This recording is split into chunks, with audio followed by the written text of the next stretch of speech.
अब्दुल रशीद साहब, छा भला सूरत हाल आहे सखर जी? छा हिते बि जानवर बीठल ई आहिनि या ख़रीदार वधीक आहिनि या जानवर घटि थी विया आहिनि? छा नज़र अचे पियो सूरत हाल?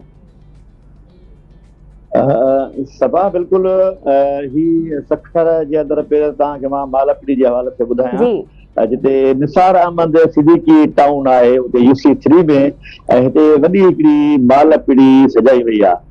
मालपीड़ी सजाई वई आहे अॼु 9 ज़ुल्हिज्जा ऐं ईद जो राति आहे ऐं सुभाणे ईद जो ॾियारो त मल्हायो वेंदो, पर हिते जोश ख़रोश जेको आहे उहो ख़रीदारनि में उहो घटि नज़र अचे पियो। हालांकि जेको मुख़्तलिफ़ शहरनि खां जेके मालवंत माण्हू अॼु हिन ईद उल अज़हा जे ॾियारे सां जेके विकिरे जे लाइ उहे माल ठाहे आया आहिनि, उते काफ़ी ॾींहंनि खां हिते तरसल आहे, उन्हनि जा हिते गाह जा अख़राजात या हिते पंहिंजी रिहाइश, पर एतिरी जेकॾहिं ख़रीदारी जेका हिकिड़ो हुजणु घुरिजे उहो घटि नज़र अचे पियो। ऐं बिल्कुलु हितां जा जेके विकिरो कंदड़ जेके बालवंत माण्हू जेके आहिनि न, उन्हनि में मायूसी हिकिड़ी फैलियल आहे। उनजो असुलु सबबु उन्हनि खां पुछियोसीं, जिन ॿुधायो त हिते जेके तेल जा मुल्क में अघ जेके थिया त वधण खां पोइ हिते जेके उज़यूं थी पियूं आहिनि तक़रीबन काफ़ी हिसे में पहिरियां त इहो हूंदो त ईद जा पहिरियां ई ॾींहं ईंदा त उन खां अॻु में ई हिकु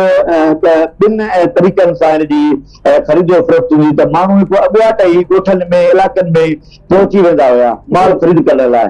ऐं उन खां ॿियो हिसो इहो हूंदो त शहरनि जे अंदरि वॾा हिकिड़ा हाल सजाया वेंदा सरकार पारां। हाणे उहा ॻोठनि मां सिस्टम त विकिरे जो ख़तमु थी वियो आहे, पर शहर जे अंदरि जेकी वॾियूं जेके माल पीड़ियूं सजायूं वेंदियूं आहिनि गवर्नमेंट तरफ़ां हिकु तरफ़ उते लखे करोड़ रुपयनि जा ख़र्च, ॿिए तरफ़ उन में जेका उहा ढल या रसीद थींदी आहे उहा म्यूनिसिपल खे उहा बि उपत कोन पई थिए। हितां जो जेको वापारी तबिको आहे उहो वधि में वधि जेको आहे उहो परेशान आहे।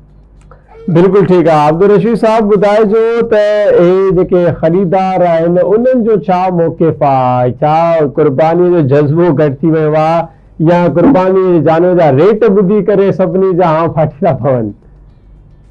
बिल्कुलु मां तव्हांखे इहा पहिरियां ई ॻाल्हि ॿुधायो न त जॾहिं ख़रीदार उन जानवर जे वेझो वञे थो या जेके अघ आहिनि उहे आसमान ते चोट चढ़ियल आहिनि ऐं अघु ॿुधण सां ई हू पोइ ते जेको हटी वञे थो। हाणे हिकिड़ो नंढो जानवर आहे त उनजी 2.5 खां 3 लख रुपया जेका क़ीमत ॿुधाई वञे पई, घटि में घटि 1.5 खां पोणा 2 लख जा जेके आहिनि। हाणे जेको जानवर कंहिं टाइम में 1 लख रुपए में विकिरो थींदो हो, हाणे त घटि में घटि को जानवर अहिड़ो को आहे ई कोन जंहिंजी लख सवा का क़ीमत जो लाज़मी।